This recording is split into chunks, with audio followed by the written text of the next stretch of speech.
Radha Madhava Kunja Bihari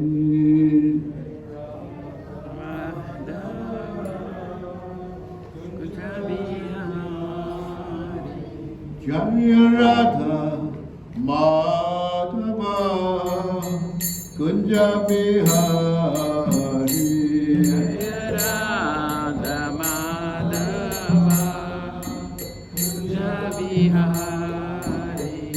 Jaya Gopi Jana Vallabha Girdhari Gopi Jana Vallabha Girdhari Jaya Gopi Jana Vallabha Girdhari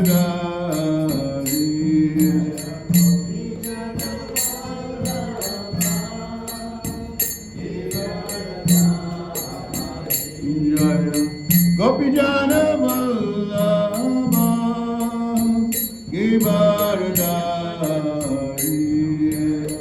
Gopi Jana Vallabha Girdhari Jaisacinandana Praja Jana Ranjana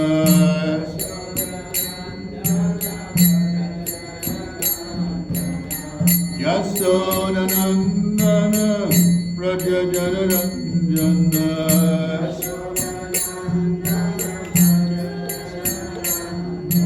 Jaisacinandana Praja Jana Ranjana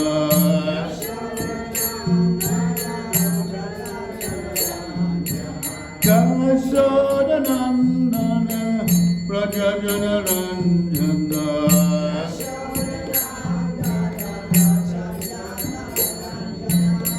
Yamuna Tira Vanachari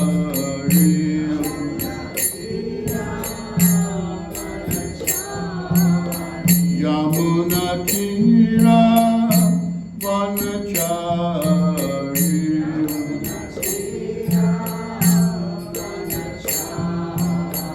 Yamuna Tira Vanachari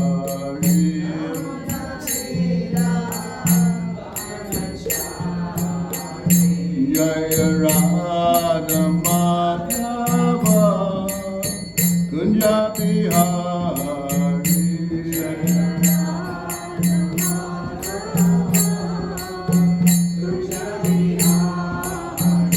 Jaya Radha Madhava Kunja Bihari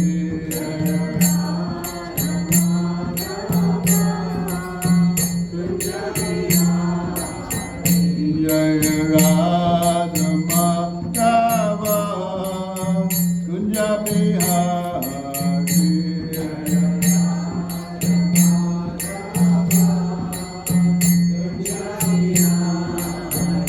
Hare Krishna Krishna Krishna Hare Hare Hare Rama Rama Rama Hare Hare Hare Krishna, Hare Krishna, Krishna Krishna, Hare Hare, Loud. Hare Rama, Hare Rama, Rama Rama, Hare Hare. Hare Krishna, Krishna Krishna, Hare Hare, Hare Rama, Rama Rama, Hare Hare. Hare Krishna, Hare Krishna, Krishna Krishna, Hare Hare, Hare Rama.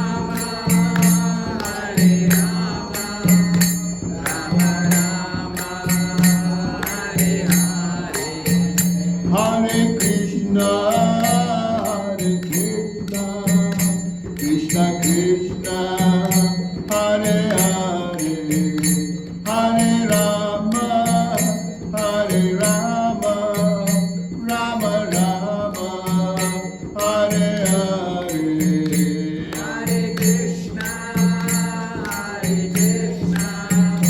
Krishna Krishna, Hare Hare, Hare Rama, Rama Rama, Hare Hare. Jaya Radha, Radhanath, Radha, Radhanath, Radhe.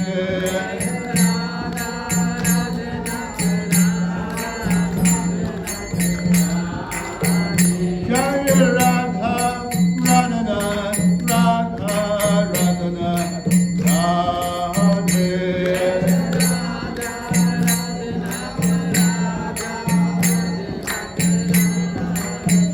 Jaya Giri Govardha, Giri Govardha, Giri Govardhan, Jaya Giri Govardha.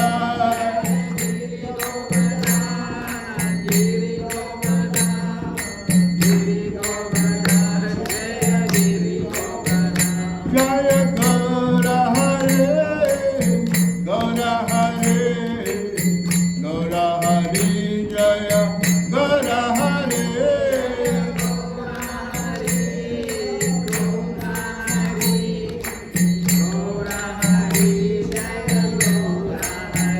Eta Gaura Hari Bo, Hari Bo, Hari Bo, Gaura Hari Bo.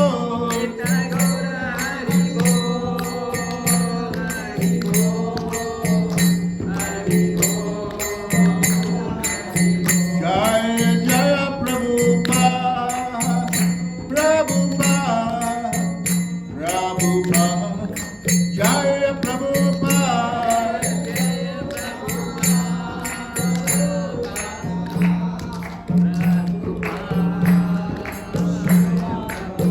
Jaya Jaya Gurudev, Gurudev, Gurudev, Jaya Gurudev, Gurudev, Gurudev, Gurudev, Jaya Gurudev.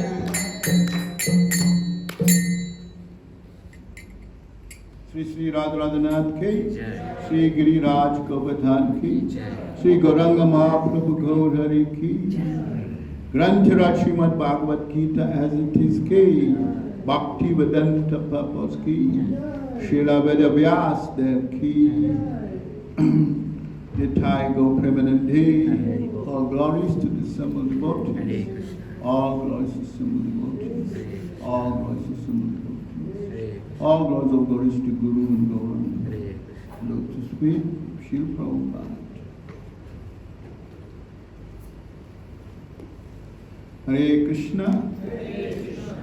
So the topic is what is the topic? The Mahabharata. What does Mahabharata mean? Huh? Maha means?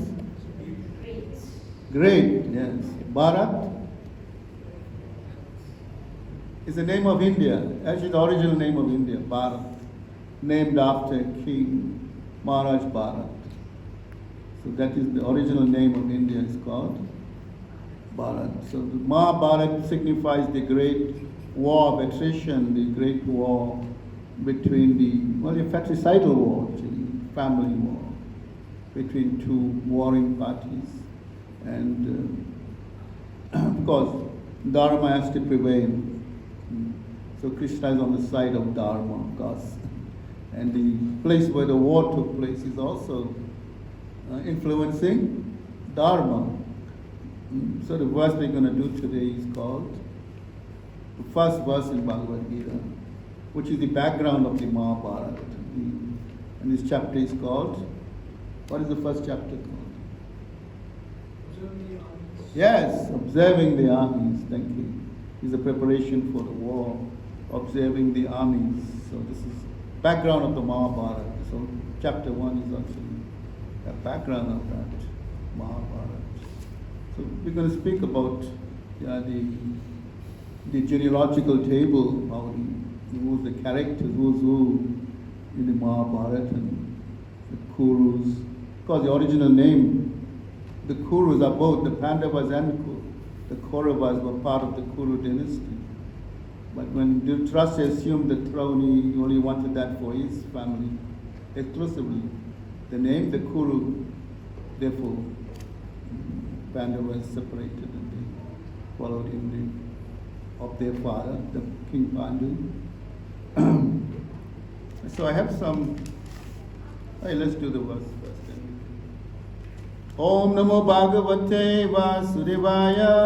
Om Namo Bhagavate Vasudevaya. Om Namo Bhagavate Vasudevaya.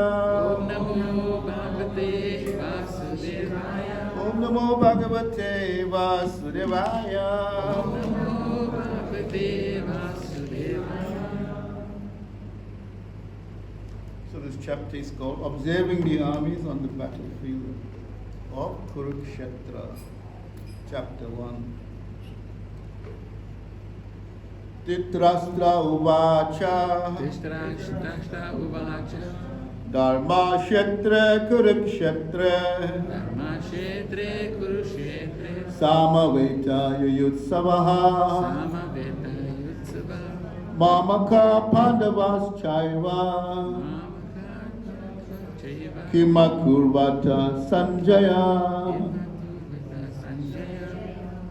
And read again. Dhritarashtra uvacha Dhritarashtra uvacha. Dharma Kshetra Kurukshetra Dharma Kshetre Kurukshetre. Samaveta Yutsavaha Samaveta Yutsava. Mamaka Pandavas Chaiva Mamaka Pandavas Chaiva. Kimakurvata Sanjaya. Kimaturaya Sanjaya. The idea was we'll write the verse on the board, so everybody, this is how Prabhupada would give Bhagavatam or Bhagavad. They would write the verse and everybody can recite it. And this is the way you get used to the Sanskrit, isn't it? And the pronunciation, enunciation. Just by hearing, the more we repeat it, the more it will go into our consciousness also. Yes. Yeah, write it. Thank you. Is it whiteboard marker? Okay. Thank you. You should have a monitor writing. I used to write when I was a temple commander. That was my service, write all the verses every morning. That's why you learned it. No, we studied also. Yeah, writing means remembering. Prabhupada said, writing means remembering. And why I was more inspired to study? Because one time, His Holiness Krishna Das Swami Maharaj visited, for the first time he came to South Africa, and he was giving a Sunday class, and was packed, like Sunday after. Those who used to have the class from 4 o'clock, 4 to 6 in the afternoon. And he was packed. And he saw the crowd and he said, oh, very nice. And I said, So he says, how many of you have Bhagavad Gitas? So practically everybody put their hand up. Like I can ask a question now, how many of you have Bhagavad Gitas? Yes. He said, very good. And so what is the first verse in Bhagavad Gita? And everybody just like, everybody has Bhagavad Gitas, but no one knows the first verse. And I was sitting in that crowd and I felt so embarrassed that also, and that prompted me to study. So today I can thank him for that, bringing that up. That we have to study. Prabhupada wanted us to scrutinizingly study these books, yes, so that we can understand Bhagavad Gita and preach on Bhagavad Gita. Yeah. So we'll do the word for word. Dhritarashtra uvacha. Dhritarashtra uvacha. Dhritarashtra uvacha. Dhritarashtra uvacha. King Dhritarashtra said.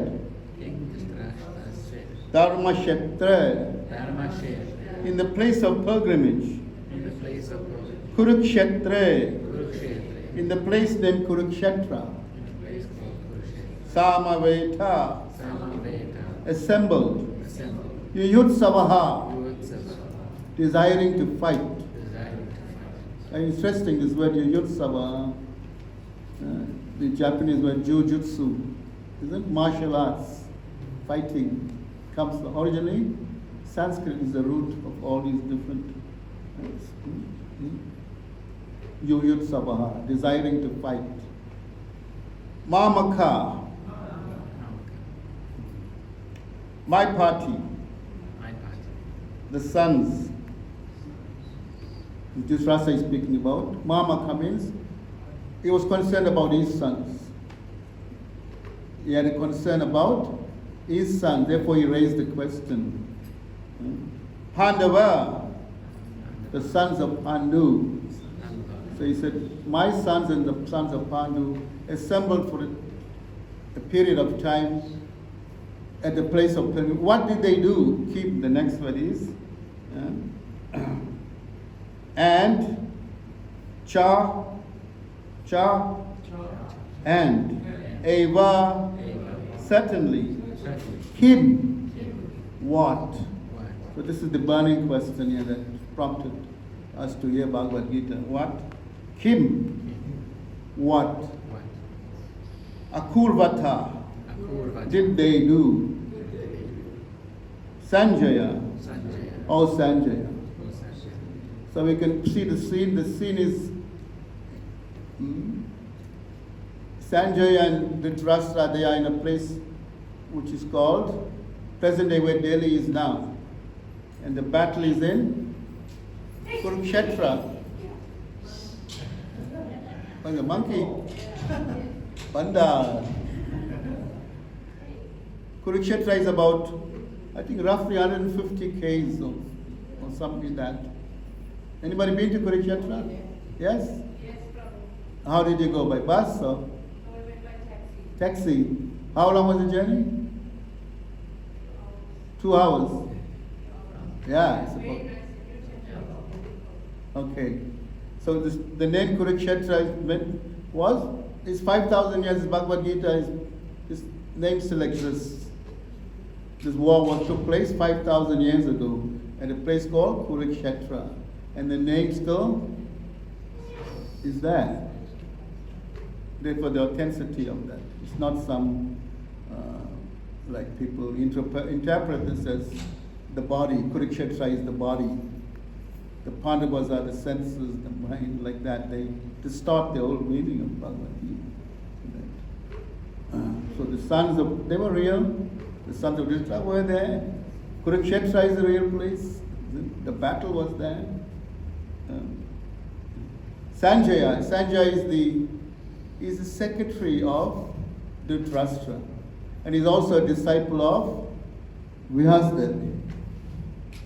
So being a disciple of Vyasdev is very empowered, and he had this kind of some Shakti that they could see without being there. Nowadays you have television. It's called Doordarshan. What? Doordarshan means you can see far. Just by being in one place you can see what's happening the other side. So they had that ability, they had that Shakti. You could see right into the battle what's happening. He's giving like a running commentary. But Dhritarashtra is also described as blind. He is born blind. He cannot see. He can only hear what Sanjaya is telling him. So therefore he had this concern that my sons and the sons of Pandu were engaged for a time, desiring to fight. What did they do? So he was anxious about the outcome of the battle. And we don't hear about the outcome of the battle right till it's a suspense, isn't right till the end of Bhagavad Gita. Isn't? Right in the end, who were the victors? We all know who the victors. So that was his concern. Whether his sons, he was anxious to hear, yes, your sons will win this war. He wanted that because he was very attached He was very materialistic person. And of course, he didn't care for his own nephews. He wanted everything for his sons. And he wanted the Pandavas out of the picture. So he wanted this war to take place so that they could be destroyed. He wanted them destroyed. Of course, before that, we have okay, let's read this purport. There's so much to talk about. Prabhupada says, this is Prabhupada's purport. Bhagavad Gita is the widely read theistic science summarized in the Gita, Mahatmya, the glorification of the Gita. There it says that one should read Bhagavad Gita very scrutinizingly with the help of a person who is a devotee of Sri Krishna and try to understand it without personally motivated interpretations. The example of clear understanding is there in the Bhagavad Gita itself, in the way the teaching is understood by Arjuna, who heard the Gita directly from the Lord. If someone is fortunate enough to understand the Bhagavad Gita in that line of disciplic succession without motivated interpretation, then he surpasses all studies of Vedic wisdom and all scriptures of the world. One will find in the Bhagavad Gita all that is contained in other scriptures, but the reader will also find things which are not to be found elsewhere. That is the specific standard of the Gita. It is a perfect theistic science because it is directly spoken by the Supreme Personality of Godhead, Lord Sri Krishna. The topics discussed by Dhritarashtra and Sanjaya is, as described in the Mahabharata, form the basic principle for his great philosophy. It is understood that this philosophy evolved on the battlefield of Kurukshetra, which is a sacred place of pilgrimage from the immemorial time of the Vedic age. It was spoken by the Lord when he was present personally on his planet for the guidance of mankind. The word Dharamkshetra, a place where religious rituals are performed, is significant because on the battlefield of Kurukshetra, the Supreme Personality of Godhead was present on the side of Arjuna. Dhritarashtra, the father of the Kurus, was highly doubtful about the possibility of his son's ultimate victory. In his doubt, he inquired from his secretary Sanjaya, what did they do? He was confident that both his sons and the sons of his younger brother Pandu were assembled in that field of Kurukshetra for a determined engagement of the war. Still, his inquiry is significant. He did not want to compromise between the cousins and brothers, and he wanted to be sure of the fate of his sons on the battlefield, because the battle was arranged to be fought at Kurukshetra, which is mentioned elsewhere in the Vedas as a place of worship, even for the denizens of heaven. Dhritarashtra became very fearful about the influence of the holy place on the outcome of the battle. He knew very well that this would influence Arjuna and the sons of Pandu favorably, because by nature they were all virtuous. Sanjaya was a student of Vyasa, and therefore, by the mercy of Vyasa, Sanjaya was able to envision the battlefield of Kurukshetra even while he was in the room of Dhritarashtra. So this is, they were, as I mentioned, they were in what is present-day Delhi today. Delhi is the capital of India. And that time it was called Astanipur. The name of Delhi 5,000 years ago was called Astanipur. So they were in Astanipur. And they were trying to envision this battle. He knew very well that this would influence Arjuna and the sons of Pandu favorite, because by nature they were all virtuous. Sanjaya was a student of Vyasa, and therefore by the mercy of Vyasa, Sanjaya was able to envision the battlefield of Kurukshetra even while he was in the room of Dhritarashtra. And so Dhritarashtra asked him about the situation on the battlefield. Both the Pandavas and the sons of Dhritarashtra belonged to the same family, the Kurus. The Kurus were the old dynasty of both the Pandavas. But we hear that Dhritarashtra exclusively wanted that name for his sons, and not for the Pandavas. He deliberately claimed only his sons as Kurus, and he separated the sons of Pandu from the family heritage. One can thus understand the specific position of Dhritarashtra in his relationship with his nephews, the sons of Pandu. As in the paddy field, unnecessary plants are taken out. So it is expected from the very beginning of these topics that in the religious field of Kurukshetra, where the father of religion, Sri Krishna, was present, the unwanted plants like Dhritarashtra's sons, Duryodhana, and others would be wiped out, and the thoroughly religious persons, headed by Yudhisthira, would be established by the Lord. This is the significance of the words Dharma Kshetra and Kurukshetra, apart from the historical and Vedic importance. Om Jnana Timarindasya Gyananjana Shalakaya Chakshurumalitam Jaina Tasmai Sri Guruve Namaha Sri Chaitanya Manobishtam Stapitam Jaina Bhutale Swayam Rupa Gadamayam Tadati Swapadantikam Vandeham Sri Guru Sri Yuta Padakamalam Sri Gurun Vaishnavamscha Sri Rupam Sagrajatam Sahagana Raghunath Hanvitam Tam Sajivam Sadvaitam Savadutam Parijana Saitam Krishna Chaitanya Devam Sri Radha Krishna Pada Sahagana Lalita Sri Vishakhan Vitamscha Hey Krishna Karuna Sindhu Dina Bandhu Jagatpate Gopisha Gopika Kanta Radha Kanta Namostute Tapta Kanchana Gaurangi Radhe Vrindavaneshwari Rishabhanu Sute Devi Pranamami Hari Priya Vanchakalpatarubhyascha Kripa Sindhu Vyahevacha Patitanam Pavanibhyo Vaishnavabhyo Namo Namaha Sri Krishna Chaitanya Prabhu Nityananda Sri Advaita Gadadhar Sri Vasari Gaura Bhaktavinda Hare Krishna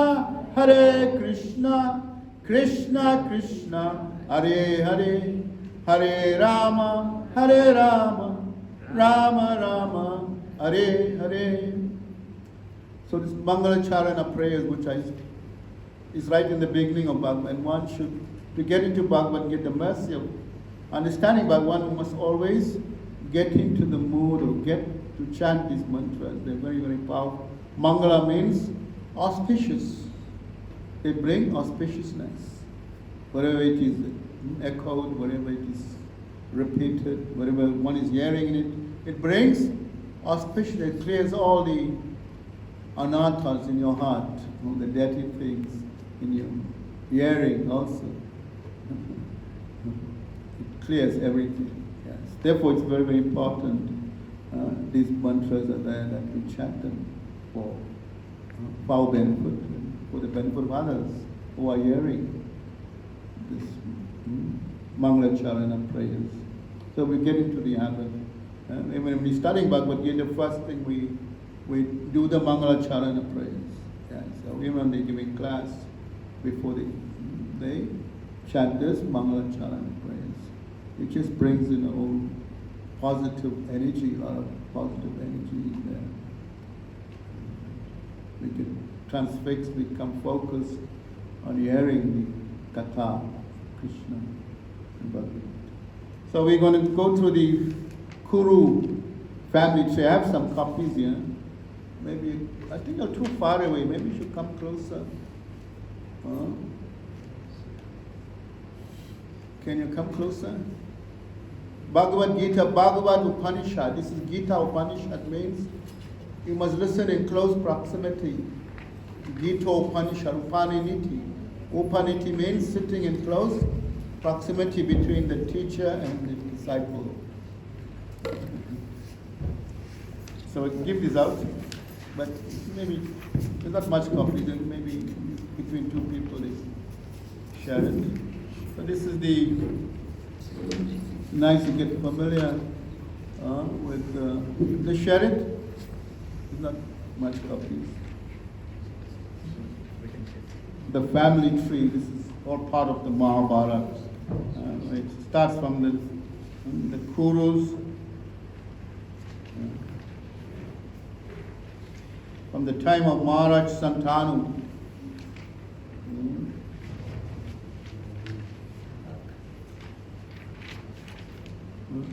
Maharaj Santanu married Ganga Devi, you know? Ganga, Mother Ganga. And they had 8 sons. And one of the sons was Bhishma. Bhishma Devi. You know? Right, so far. So that's Maharaj Santanu. Then again Maharaj Santanu, he married Satyavati.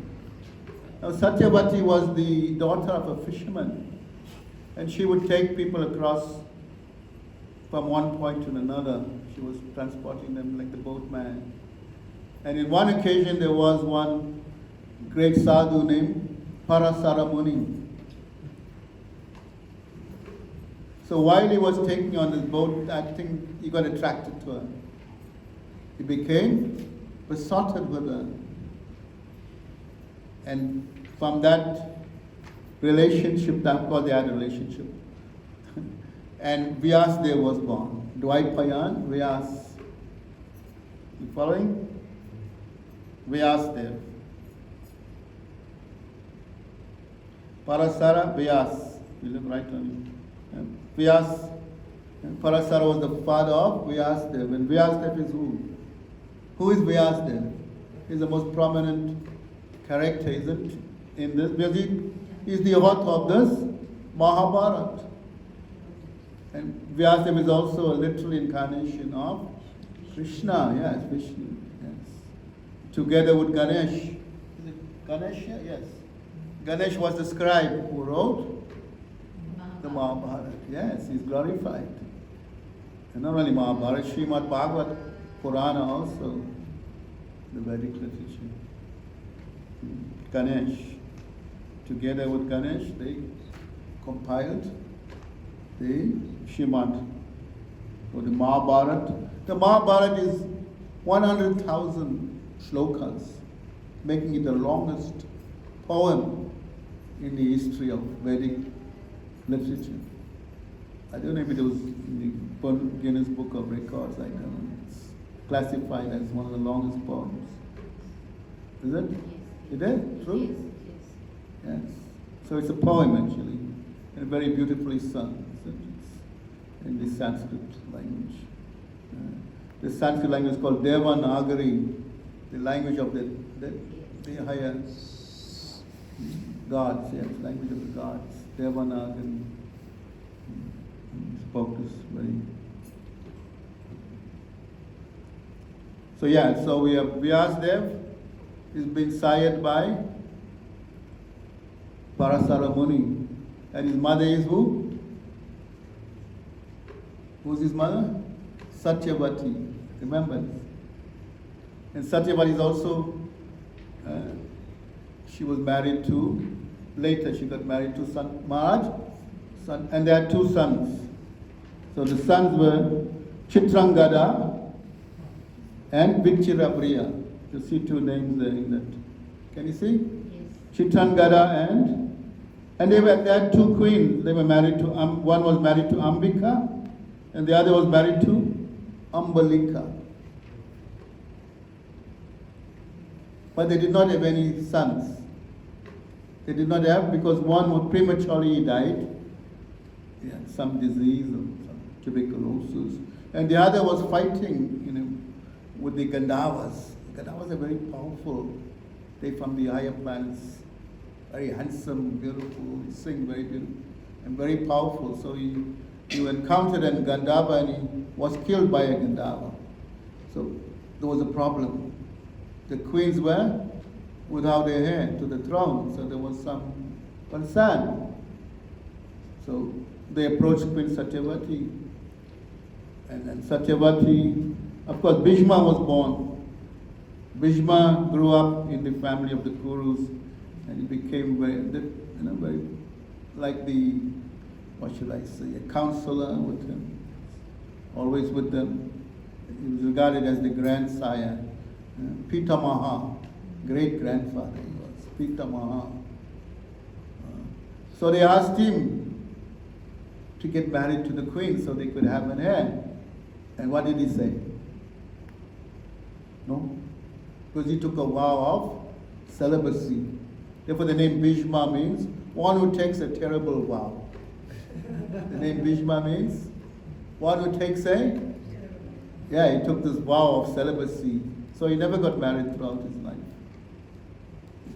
So there was a problem now. Who's going to give heirs to these queens? So Satyavati thought of Vyasdev. Vyasdev, after he was born, Vyasdev is described as very, how should I say, in the Bhagavatam, he's very grotesque looking, airy, matted hair, dirty, but he was living like a what should I say, hermit, on the banks of the Ganga somewhere, and she decided to summon him. And that was the promise they made. So whenever you need me, I will be there. That was the arrangement they had. So she thought of him. So we asked them, and she said, we have this problem. So we asked them, we are obliged. He says, so when Hamba, the first queen, when he went into her chambers, of course, then when she saw him, she closed her eyes out of fear. Who is this terrible looking person? So when they had intercourse, she closed her eyes. She was so afraid of him. But nevertheless, and so when we asked him, so how did it go? He said, no, her eyes were closed. Therefore the child born from that was born blind. The first child was Dhritarashtra, was the eldest child. Then the next occasion she summoned him again. And the other queen, Ambalika, when she saw this Vyasdev for the first time, said she turned pale, white with terror. So the same thing they asked him, so how did it go? He said, no, she turned white out of fear. So the name Pandu means one who is very white looking, fair, like that, Pandu. So the third time they summoned him, and the queen said, no, we're not going. They sent the chambermaid for the third time. So there's two brothers now. There's Dhritarashtra and there's Pandu. So the third time they summoned him, the queen said, no, we're not going. We're not our cup of tea. So they sent the chambermaid. The chambermaid was very kind to him. She was very nicely received him. And then there was, of course, intercourse. So from that union came Vidura. Vidura is described as the third brother, but he was a half brother. He wasn't from the royal blood like the others. He wasn't of royalty.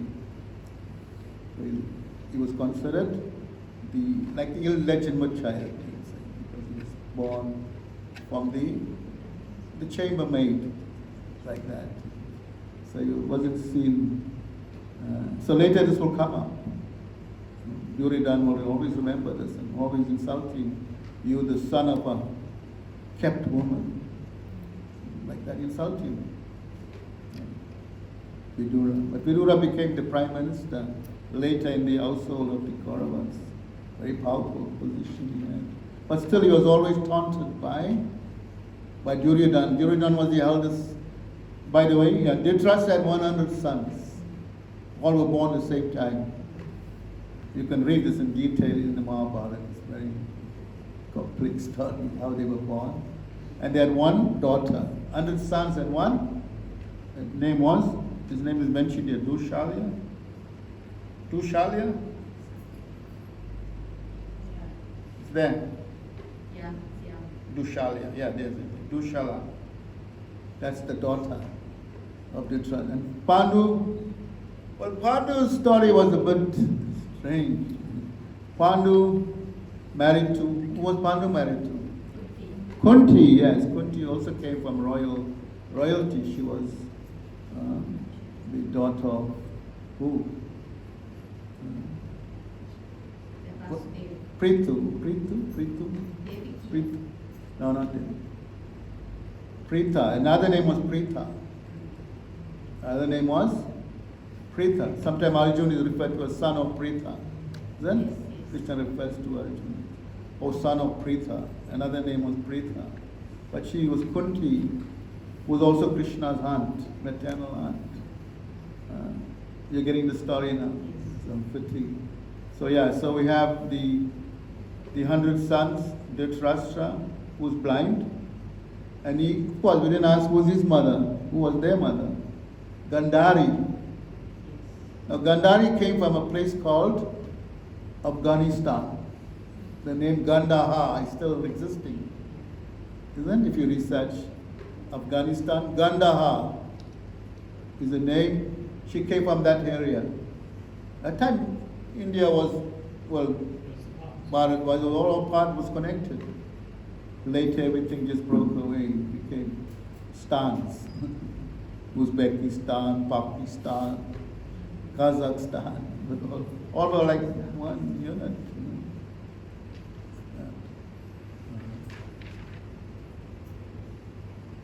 So she came from that area, Gandhari. And amazing thing about Gandhari, she saw her husband blind. And she voluntarily put a blindfold so that she will not look at another man. She will not look at another. So she's considered one of the chastest women in the Vedic history, Gandhari. She wore a blindfold throughout her life. That she will not look at another man, yes, except her husband, Dhritarashtra. Of course, they had 100 sons and one daughter. Now Pandu used to hunt as a king. They would hunt, go into the forest. He would take his queen, and go hunting. So one time, he saw from a distance 2 deer were in embrace. They were in like a copulating, let's say, more grossly. And he shot his arrow. And the arrow pierced the deer. And as he went to see what happened, and he saw these were actually demigods who came down in the form of deers to have intercourse. Of course, in the higher planets, they don't have gross sex like, yes, it's another level. So they had to take birth, come down as animals, like to engage in sexual activity. But they were actually demigods.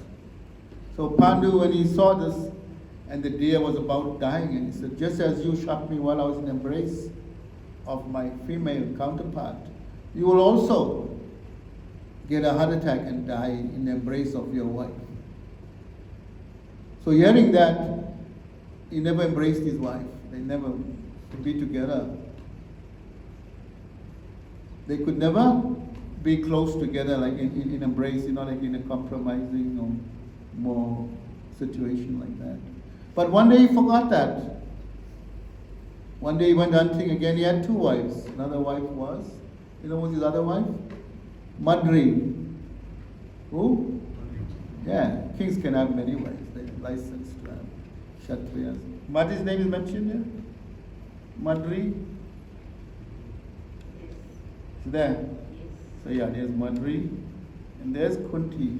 So he could not have children from her. But let's go back to Kunti. Kunti in her childhood, Kunti was a very beautiful, she was a princess. And one time there was one great mystic yogi was in the vicinity of there, and she was cooking for him. Like sadhus come, we're all excited, isn't it, to cook for the sadhus, serve them nicely.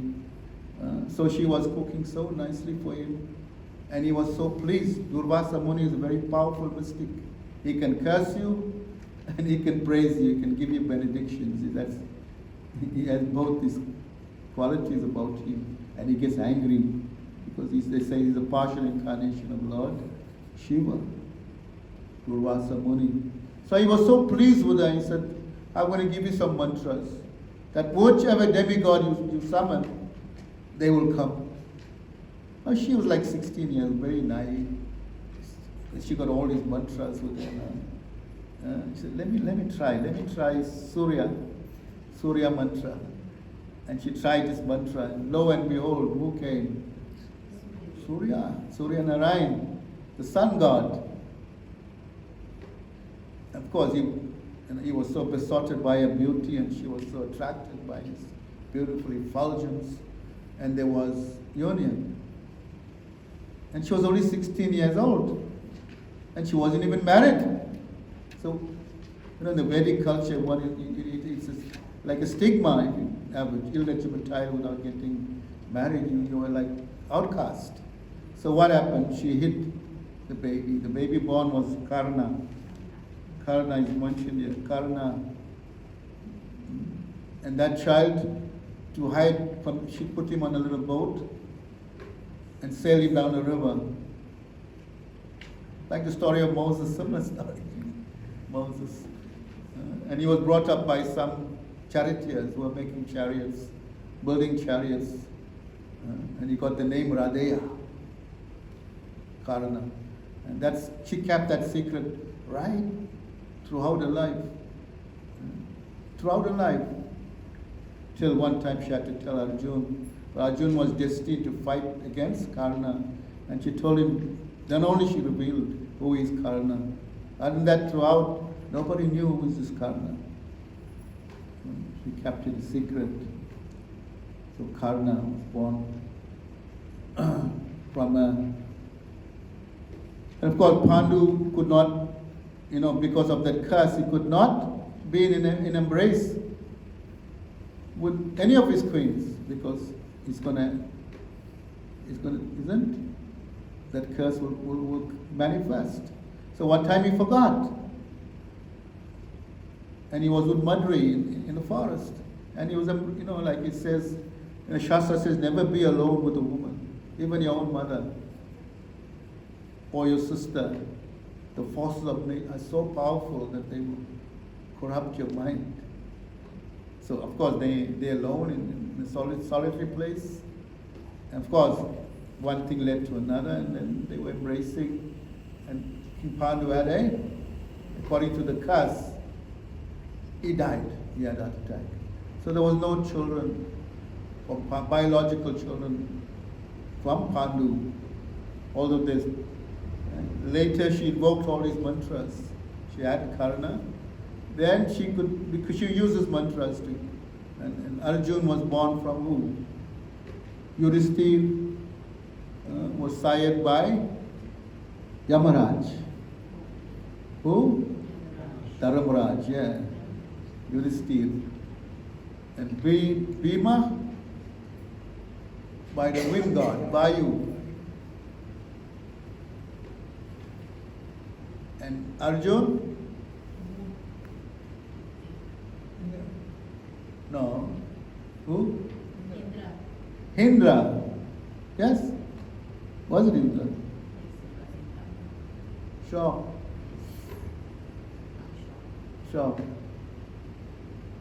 Indra was naughty character also. Another character. Was it Indra? You sure? Yes, because Indra, didn't he take the armor out of Karan? So Yes. it was Indra. Okay, yes. So you had a benediction from Indra also, the weapons. Lord Shiva gave him weapons also. So he became kind of invincible later. So this, and then from Madri, there was the twins. There was 5 Pandavas, right? So we got Yudhishthir, we got Bhima, and we got Arjun. Then from Madri came the twins, Ashwini Kumars, like demigods known as Ashwini Kumaras. They sired this twin. brothers, Nakul and Sahadev. So this made up the. So Pandu had biologically had no children from. He could not because of the caste, and they were sired by higher forces, the demigods.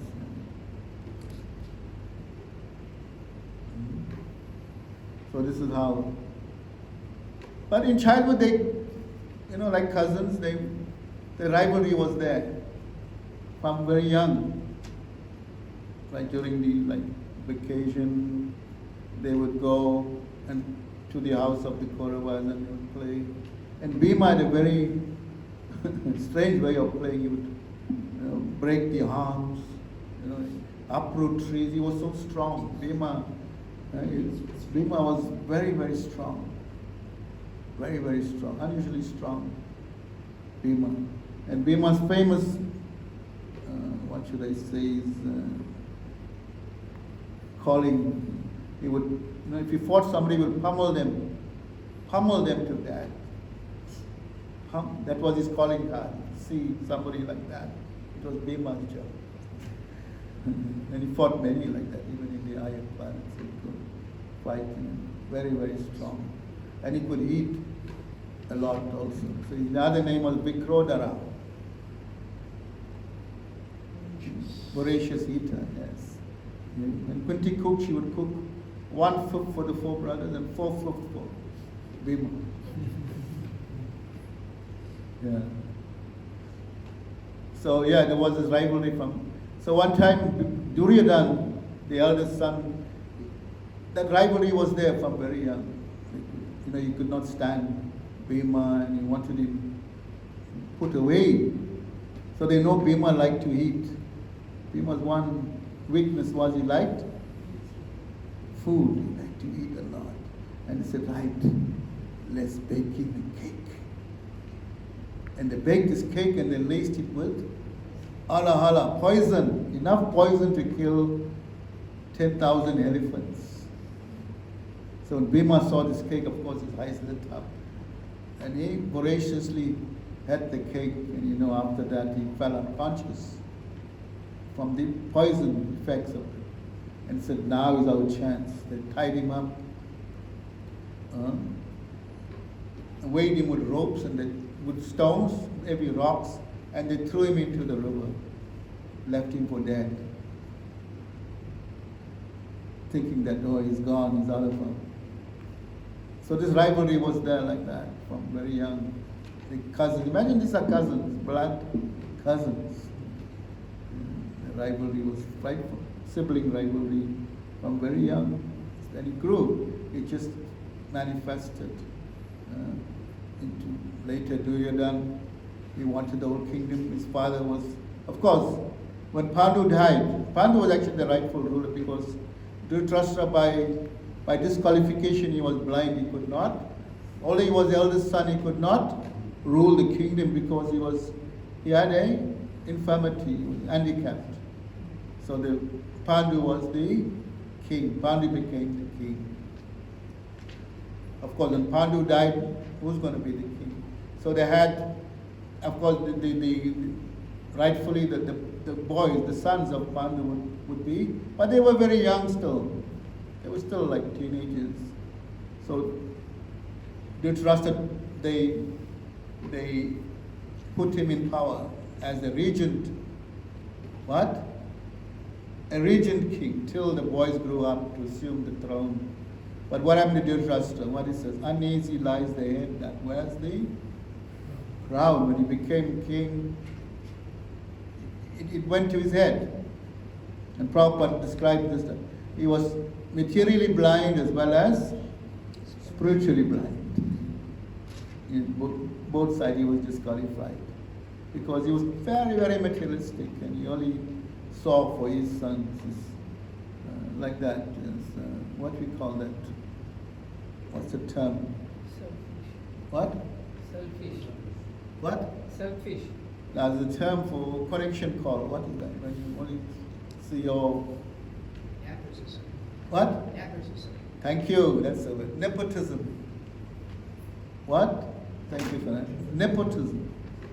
Yes, when you only see for your kind, like power. So he only thought of his sons. Nepotism.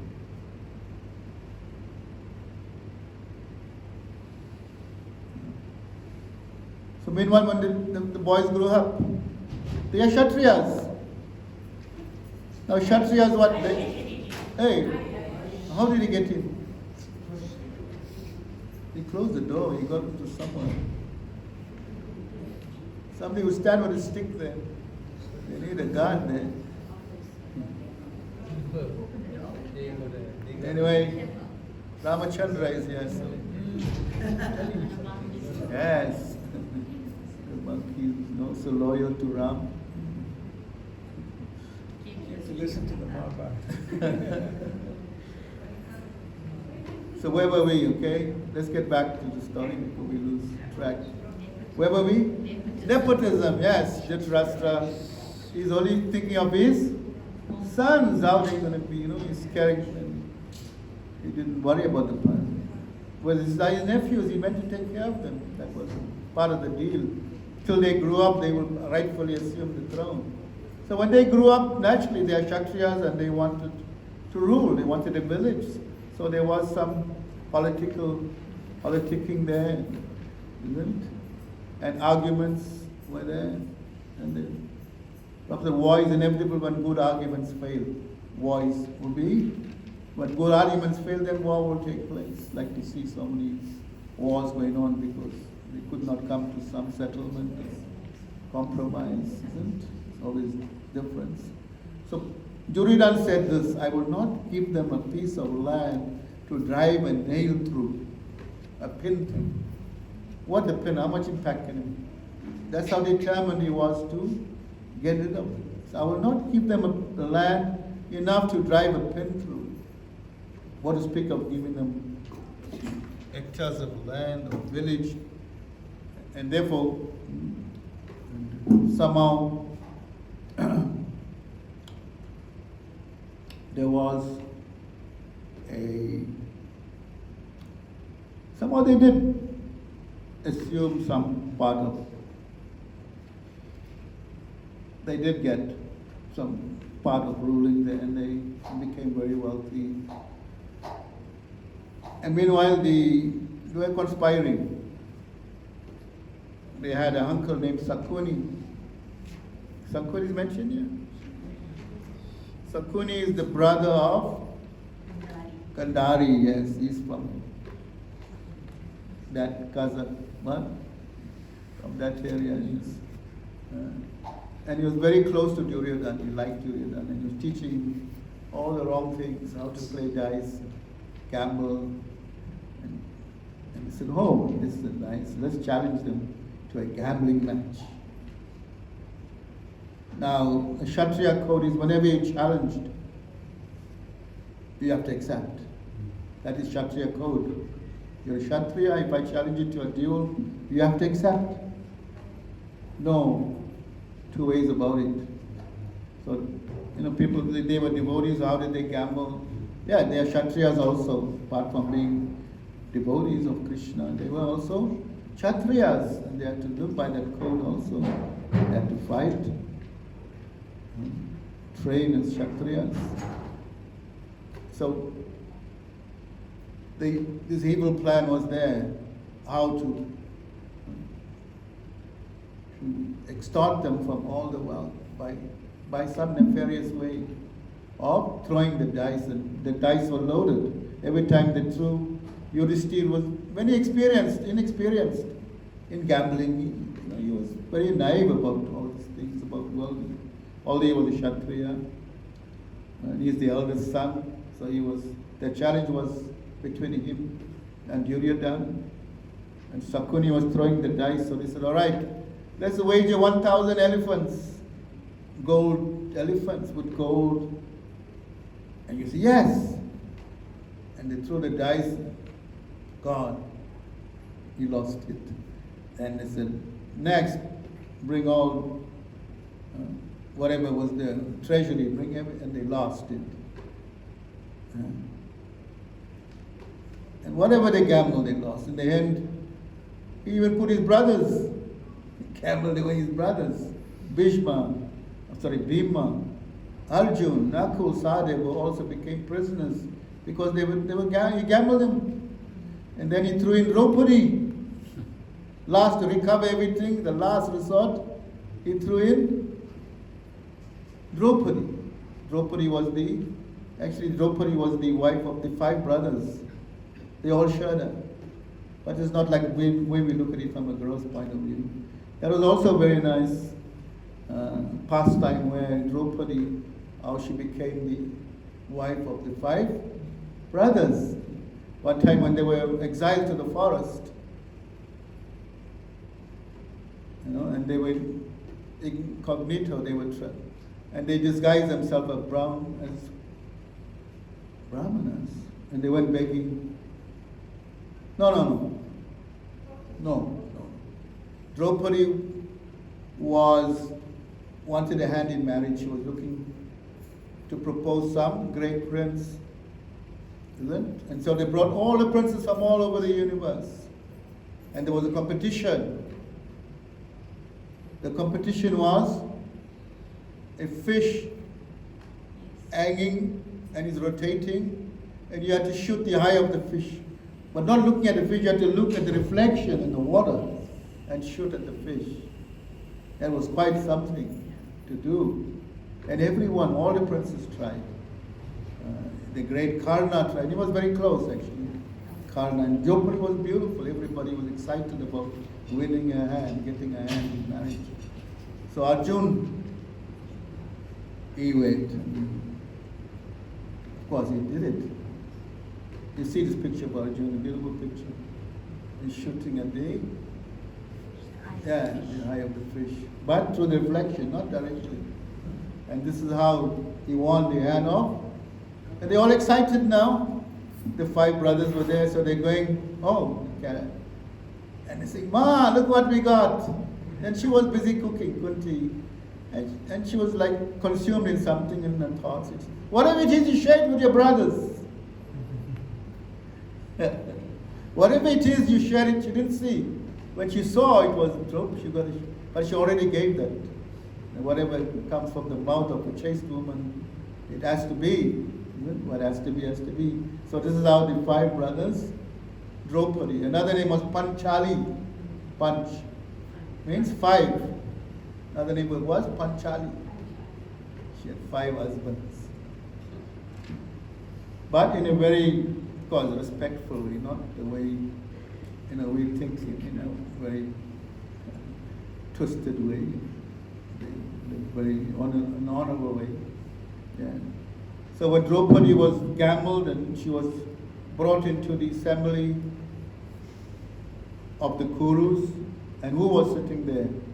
Bhishma, grandfather Bhishma, respectable. He was highly respected. Dronacharya, the guru, the martial arts guru of both. And he loved, actually he had a lot of love for Arjun, because Arjun was his best student in archery. And he was best in the land. He was the best in the land. And so they brought Draupadi like a prostitute, threw her in front of the assembly, and they was going to strip her naked to shame her. And these brothers they could not do anything because they were all virtually prisoners. Bhima, Arjun, but they were seething with anger. They couldn't do anything. But Bhima took 3 vows. He took 3 vows. He said, I will kill all 100 sons of Dhritarashtra. I will take the heart of Dushashan and drink his blood. And I will break the leg of Duryodhana. He made these 3 vows. And he had to carry it out. So later when the Battle of Kurukshetra, the Battle of Kurukshetra was, it could not be helped because of these violations they violated. And Krishna gave reasons for Arjuna why he should fight. Because there was 6 transgressions that the Kauravas, which is unpardonable. They set fire to their house. There's another incident that where they were in a house, holiday house, and the plan was when they at night asleep to set fire to the house. So all these things were there. Then they kidnapped Draupadi, they usurped the kingdom. So these were all atrocities that they committed. And Krishna said, according to, Krishna is quoting from Manu Samhita, one who steals your wife is fit to be killed. One who kidnaps your wife is fit to be, one who sets fire to your house is fit to be killed. Like that he reasoned with Arjuna. And then he defeated Arjuna with all his arguments about not fighting. He said they are fit to be killed because they committed these, they violated all this. Therefore now you see in war nowadays, when the United Nations is there to see fair play, and when some country overplays the role, then war is ended, isn't it? Like some countries carrying like doing some wrong things like we see today. So much genocide. So like that 5,000 years ago was going on. It's a war. And this war had to be, Krishna he orchestrated this war so that good will prevail, Dharma will prevail. Dharma Kshetra, Kurukshetra. And what is Krishna saying in Bhagavad? Yada yadai dharmasya. Whenever there's a decline in religious principles and a rise in hard dharma, at that time I come. So Krishna came for that purpose to speak Bhagavad Gita. But he had to arrange this war for all the, of course some kings were aligned to the Kauravas and some were aligned to the Pandavas. Like that. Some kings took the side of with all their armies. Because the armies were, there was an imbalance actually. The Kauravas, there's an incident where Krishna had his own army also, the Yadavas. So one time he called Duryodhan, this is just before the war, he called Duryodhan and he says, I've got something for you. But you must come in the morning. Whoever I see first, I will give him the first request. So both were excited. So Duryodhan came very early. Early morning he came and stood behind Krishna's bed. And stood behind Krishna. And Arjuna came much later and he came in front. So when Krishna opened his eyes, who he saw first? Arjuna. He says, Arjuna, I saw you first. What do you want? So Arjuna said, I want you, my Lord. So Duryodhana heard that. He says, what's wrong with this fool? Krishna's army is there, but he didn't hear what? That Krishna was going to give his army. He said, I will give the army. Okay, you want me? Then Duryodhana, you can take the army. And Duryodhana got very excited. He heard that, I will get the army, Krishna's army, and I will win this war. But it wasn't so, right? Wasn't so. So who was with Krishna? Arjuna took Krishna, and Krishna became the charioteer. Krishna is known as Bhakta Vatsal. What? Krishna wants to serve his devotee. So in that way he served Arjuna by took a very menial position. Not as the Supreme Personal Godhead himself, but as a menial, like a, going in between the, diplomat, trying to talk peace, but no peace. Then the war had to happen. The war is inevitable. So this war was inevitable. Therefore, this is right in the beginning. I just gave you a little bit. Mahabharata is like a soap opera. There's intrigue, there's romance, there's treachery, there's all kinds of things. Like the Ramayana also. Therefore Prabhupada said, Mahabharata is for the common people, but not for those sadhu people who want to philosophical. They must read Bhagavad Gita, Srimad Bhagavatam. Mahabharata is for the commoners, not for the thinking people. I'm sure you all agree with that. Well, it's a story. It's a true story that happened. There's a lot of intrigue, a lot of romance, everything. It's like it's so much intertwined with one leads to another thing. How many of you read Mahabharata? Yes? No? Which version you read? There's so many versions. There's the ISKCON version by what's his name? Dharma. He also wrote Ramayana. Also compiled Ramayana. Dharma. Some Dharma. Wrote Mahabharata. And it's nice to understand Bhagavad Gita more. You can read as a background to you, and you'll get all these side stories there. And it's mentioned here a little bit in the first chapter. You know, all the stories there. So like that, it's very intriguing. But more Krishna wanted to speak Bhagavad Gita. More importantly, he arranged his war so that they could speak philosophically the science of God. He spoke it many millions of years ago. He says to Arjuna, I spoke to the sun god about more than 100 million years ago. So you can see how authentic this Vedic culture is. It's not something that spawned 2,000 years ago, 80. It's long, going back millions of years ago.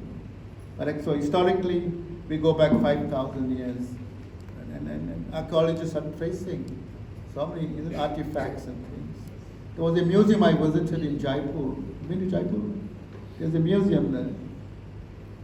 And I saw a sword as big as me. Actually, not bigger than me.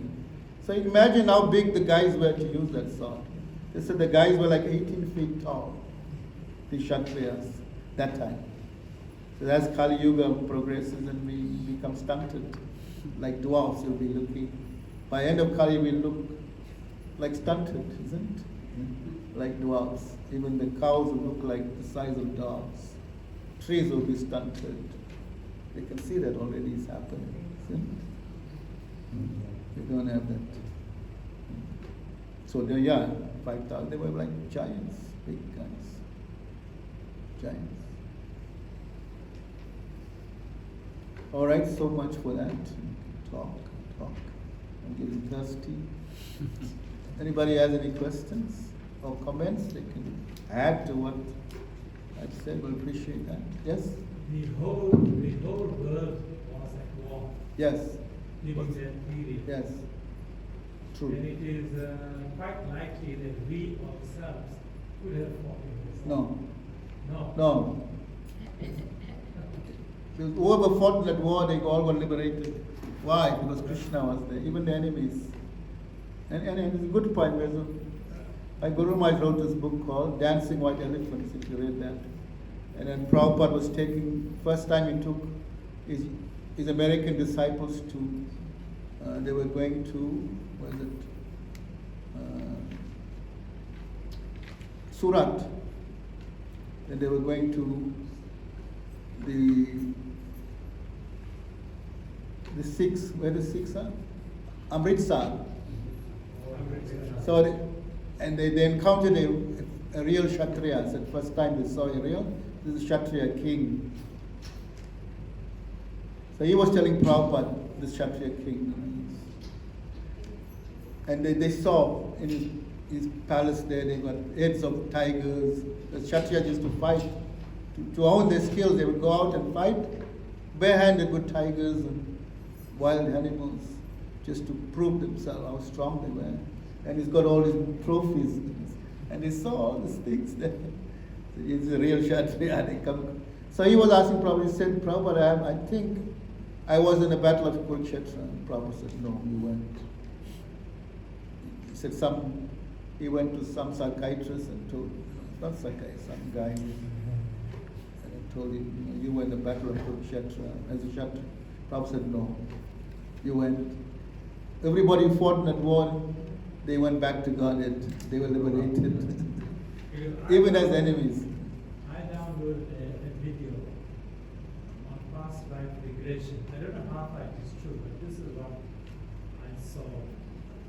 Past life regression, this person recalls his past life. he says that I fought on the side of the Kauravas, and I was struck in my heart and died.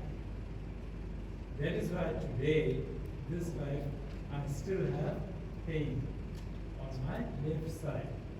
And he says, because I fought on the side of the Kauravas, and That's the I'm one not problem. liberated, I'm still here. That's what Prabhupada said, no, nobody, all got liberated. So you're going to go against Prabhupada, what Prabhupada said? No, but maybe he wasn't struck by Krishna.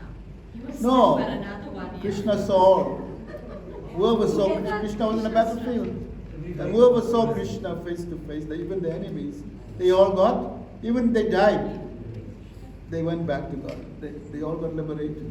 Nobody survived. I mean, That is what I believe also. that's what Prabhupada said, but we're not going to give what Prabhupada says. And this is there, you can read it in that book, Dancing White Elephants by Giriraj Swami. That part is there, where they saw real life Kshatriya for the first time. They encountered, this was in the 70s, 1972, first trip.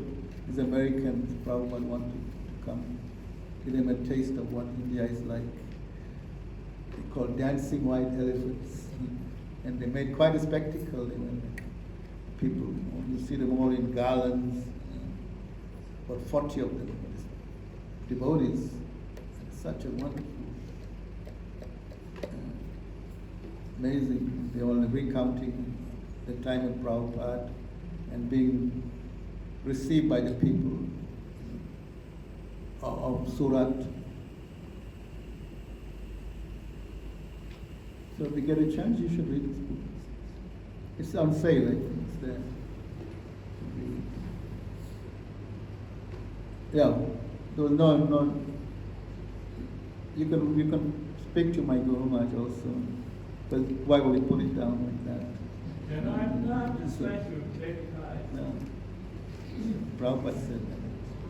But where were we at that time? During the time of the Kurukshetra war. We as souls, where were we? Don't bother about that. What about now? What about how you're going to go from here? Don't break your head about where we're going. Worry about now, the present, where you're going to go. Don't rack your head about that. You're in a situation now. Hare Krishna. Thank you very much. Thank you so much. Prabhupada ki, Granth Rachaman Bhagavad Gita, Mahabharata ki. Thank you. Hare Krishna. His Grace Jaisacinandana Prabhu ki.